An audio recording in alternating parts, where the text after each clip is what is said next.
গতকাল মঙ্গলবার ইংল্যান্ডের সাউথপোর্ট শহরে যে রায়টের ঘটনা ঘটেছে, ওই ঘটনায় মসজিদের গ্লাস, উইন্ডো এবং বাড়ির দেয়াল, গার্ডেনের দেয়াল এবং গাড়িসহ প্রচুর কিছু ভাঙচুর করা হয়েছে।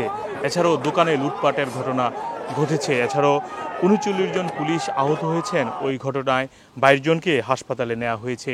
আপনারা জানেন গতকাল এই ৩ জন শিশুর হত্যার ঘটনাকে কেন্দ্র করে সাউথপোর্ট শহরে রায়টের ঘটনা ঘটেছিল। তবে পুলিশের তথ্যমতো এবং বিবিসির খবরে বলা হয়েছে সন্ধ্যা ৬টার দিকে প্রায় ১,০০০ মানুষ জড়ো হয়েছিলেন সাউথপোর্ট এলাকায়। যে ৩ জন শিশু হত্যা হয়েছেন বা হত্যা করা হয়েছিল তাদের স্মরণে, তাদের প্রার্থনার স্মরণে। এর কিছুক্ষণ পর ৭টা ৪৫ একদল পাশেই থাকা যে মসজিদ সেখানে গিয়ে হামলা শুরু করে ইট দিয়ে, বোতল দিয়ে এবং নানা দ্রব্য দিয়ে, নানা পদার্থ দিয়ে মসজিদের মধ্যে আঘাত করা শুরু করেন এবং ওই সময় কয়েকজন মুসল্লিও মসজিদে ছিলেন বলে জানিয়েছেন। তারপর পুলিশ সেখানে পৌঁছায় এবং পুলিশ সেখানে এসে মসজিদে যারা ছিলেন তাদেরকে আর প্রবেশ করতে দেননি, মসজিদ ঘেরাও করে ফেলেন।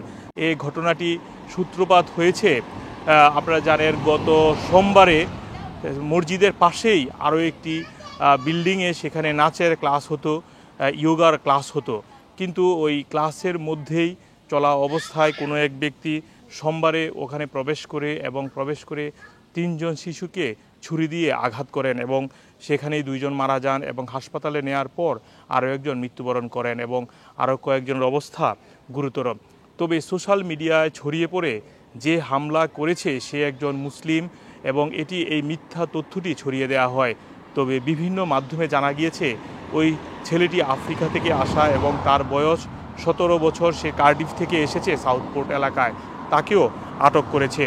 এই মিথ্যা তথ্যটি ছড়িয়ে পড়ার পর এই রায়টের ঘটনা ঘটেছে এবং একে কেন্দ্র করে মসজিদের উপর হামলা করেছে একদল এবং পুলিশের তথ্যমতে তারা ইংলিশ ডিফেন্স লীগ যারা আক্রমণ করেছে। ৭টা ৪৫ মসজিদে হামলার পর ৮টার দিকে পুলিশ অনেকটা নিয়ন্ত্রণে আনতে পারে। তবে পরবর্তীতে ওই যারা বিক্ষোভকারী তারা পুলিশের গাড়ি লক্ষ্য করে হামলা শুরু করেন। তারা ইট, পানির বোতল, নানা পদার্থ ছুঁড়ে মারেন পুলিশদের দিকে। পুলিশের ভ্যান গাড়িতে আগুনও জ্বালিয়ে দেওয়া হয়েছে। তবে ওখানকার যে মসজিদটি সেটি বাংলাদেশিদের দ্বারা পরিচালিত এবং ইব্রাহিম হুসাইন নামক একজন, তিনি বিবিসিকে জানিয়েছেন তারা প্রায় ৩০ বছর ধরে সেখানে শান্তিপূর্ণভাবে বসবাস করছেন। এ ধরনের ঘটনা কখনো ঘটেনি। এছাড়াও পুলিশের পক্ষ থেকে বলা হয়েছে পুলিশদেরকে হাসপাতালে নিয়ে যাওয়া হয়েছে এবং তাদেরকে চিকিৎসা সেবা দেওয়া হচ্ছে এবং সকালের খবরে বলা হয়েছে ওখানে প্রায় ১টার দিকে রাস্তাঘাট সব কিছু পরিষ্কার করা হয়েছে। সেখানে পানির বোতল, ইট অনেক কিছুই পড়েছিল এবং কমিউনিটি মানুষের সহযোগিতা সব কিছুই পরিষ্কার করা হয়েছে। এছাড়াও বাড়ির গ্লাস ভেঙে দেওয়া হয়েছে, বাড়ির ওয়াল ভেঙে দেওয়া হয়েছে, ঘরবাড়ি ক্ষতিগ্রস্ত হয়েছে। তবে ওখানের স্থানীয় কয়েকজন বাংলাদেশির সাথে আমাদের কথা হয়, তারা বলেছেন এই ঘটনার পর পুলিশ কাউকে বাসা থেকে বের হতে দেননি এবং সেখানে যারা বাংলাদেশি রয়েছেন প্রায় ২,০০০ ফ্যামিলির মতো রয়েছেন বলে আমরা জেনেছি। তারা সবাই আতঙ্কিত ছিলেন এবং ঠিক মসজিদের পাশেই একজন থাকেন, তিনিও আমাদেরকে বলেছেন তাদেরকে আর কাউকে বের হতে দিচ্ছে না। এছাড়াও এই ঘটনার পর পুলিশ, এয়ার অ্যাম্বুলেন্স সহ সেখানে প্লেন দিয়ে পুরো এলাকা পর্যবেক্ষণ করা হয়েছে এবং এই ঘটনাটি ঘটেছে আপনাদেরকে যেটি বললাম যে ৩ জন শিশুকে হত্যা করা হয়েছে। একজনের বয়স ৬, ৭ এবং ৯। তারা ৩ জনই সাদা বর্ণের এবং কেউ ছড়িয়ে দেওয়া হয়েছিল কোনো এক মুসলিম তাদেরকে অ্যাটাক করেছে। এইটি টোটালি সম্পূর্ণভাবে ভুল একটি তথ্য ছড়িয়ে দেওয়া হয়েছিল সোশ্যাল মিডিয়ায়। এর পরবর্তীতেই এই হামলার ঘটনাটি ঘটেছে।